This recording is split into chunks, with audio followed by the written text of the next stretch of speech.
Relation between alpha beta and gamma, या फिर इस तरीके आएगा show that beta is equal to 2 alpha and gamma is equal to 3 alpha where symbol have their usual meaning. ठीक है, alpha beta और gamma की value आप निकाल चुके हो।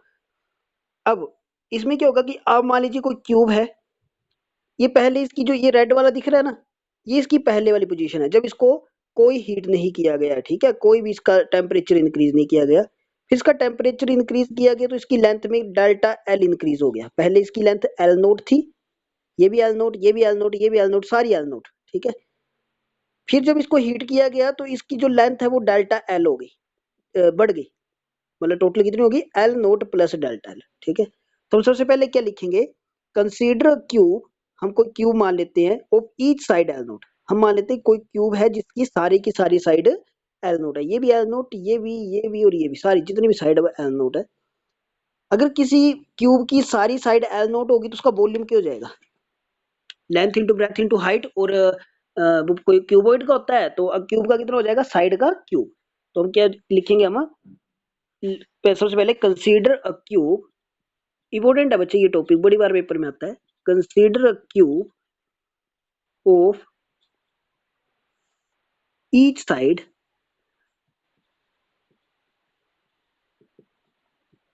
एल नोट, इट्स वॉल्यूम, तो वॉल्यूम होता है साइड का क्यूब, तो ये साइड है, साइड का क्यूब क्या हो जाएगा, एल नोट का क्यूब।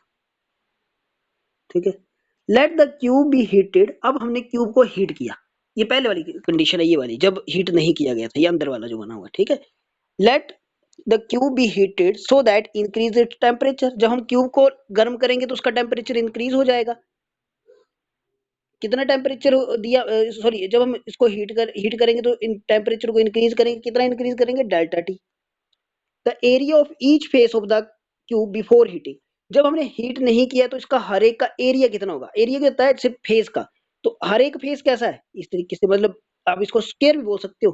ठीक है, तो स्क्वायर का एरिया क्या होता है, स्क्वायर का एरिया होता है साइड का स्क्वायर, तो मतलब ये भी साइड का स्क्वायर, ये भी साइड का, 6 फेस होते हैं तो 6 के 6 फेस का एरिया यही होगा, पर हम एक का निकालेंगे तो हम क्या लिखेंगे, एरिया ऑफ ईच फेस।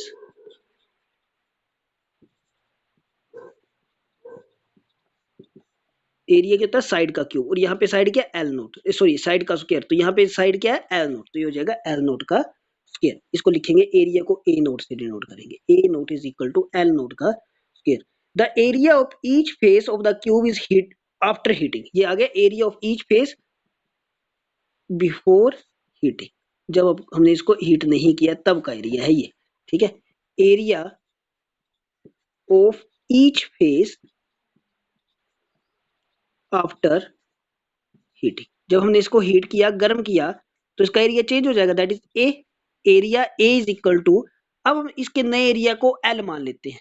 ठीक है, वैसे होगा L note plus delta L, पर मैं इसको अपने लिए इसके लिए क्या मान लेता हूँ, इसका पूरे के एरिया, इसकी लेंथ को एल मान लेता हूँ, तो इसकी लेंथ एल होगी तो इसका एरिया क्या हो जाएगा, L into L, that is L का स्क्वायर। ठीक है, सबसे पहले हमने वॉल्यूम निकाला, वॉल्यूम लिखा हमने कब, जब इसको हीट नहीं किया गया, तो एल नोट का क्यूब। ठीक है, फिर हमने एरिया निकाला, A naught is equal to L naught का स्क्वायर बिफोर हीटिंग, फिर हमने एरिया निकाला ईच फेज का after heating, that is A is equal to L square. यहां तक बात क्लियर है सभी को, यहां तक किसी को कुछ पूछना है, बता देंगे। ठीक है ना यहां तक, बट आपने लेंथ के केस में जब आपने लेंथ वाला किया था, कौन सा, अल्फा वाला, तो आपने क्या लिखा था, बट एल कितनी लेंथ बढ़ती है, L is equal to L not 1 plus alpha delta T, जो आपने ये वाला पहले वाला टॉपिक किया था, ये थर्मल एक्सपेंशन में लीनियर एक्सपेंशन, तो कितनी लेंथ बढ़ती है, L is equal to L not 1 plus alpha delta, तो वो मैंने लिख लिया यहाँ पे इक्वेशन 1। ठीक है, स्केयरिंग ऑन बोथ साइड, अब हम क्या करेंगे, इस इक्वेशन का स्केयर करेंगे, squaring on both side, square किया तो एल स्केयर, एल नोट का square 1 plus alpha delta T का स्केयर। ठीक है, अच्छा, एल का स्क्वायर किसके बराबर होता है, ये लिखा भी था हमने, एल का स्क्वायर ए के बराबर होता है। ठीक है, तुमने ए लिख लिया, एल नोट का स्क्वायर, एल नोट का स्क्वायर किसके बराबर होता है, ए नोट के बराबर होता है, तो यहाँ पे आपने ए नोट लिख लिया।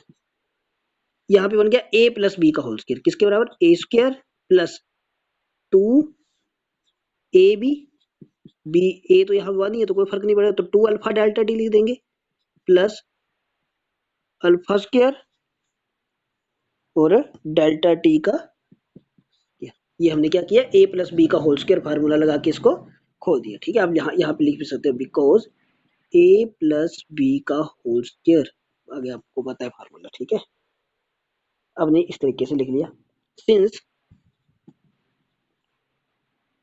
अल्फा इज वेरी स्मॉल,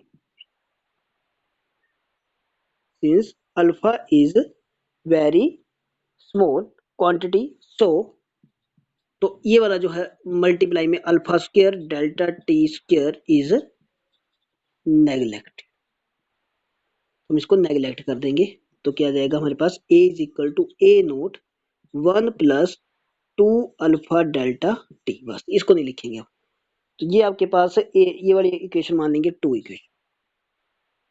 ठीक है, also a is equal to A note 1 plus beta delta T, इसे मान लेंगे इक्वेशन नंबर। ये कहां से आया, जो आपने एरिया वाला निकाला। अब हम एरिया पे आ गए ना, तो अब जो एरिया वाला आपने क्या निकाला था, a is equal to A note 1 plus beta delta, इसलिए मैंने कल आपको बोला था कि आपने ये वाली वैल्यू याद रखनी है। ठीक है, अब इक्वेशन 2 और 3 को आपस में कंपेयर करेंगे, कंपेयरिंग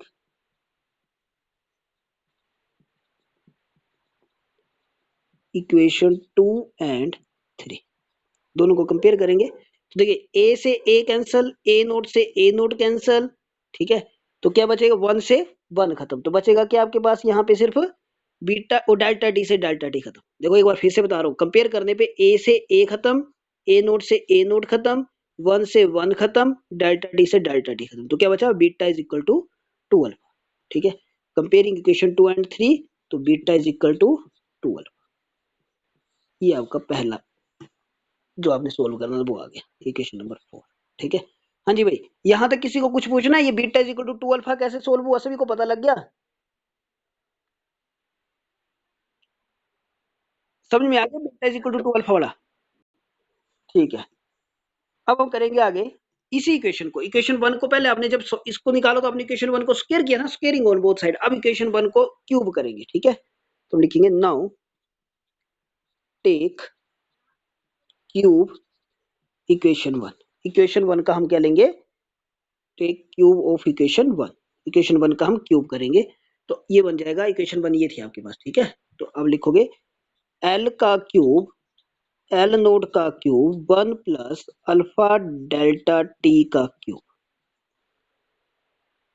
ठीक है, अच्छा अब इसका फार्मूला लगाएंगे। ठीक है, इसका फार्मूला लगा लेते हैं, एल नोट का क्यूब ए प्लस बी का होल क्यूब, ए प्लस बी का होल क्यूब लगाना हमने। ठीक है, तो क्या होता है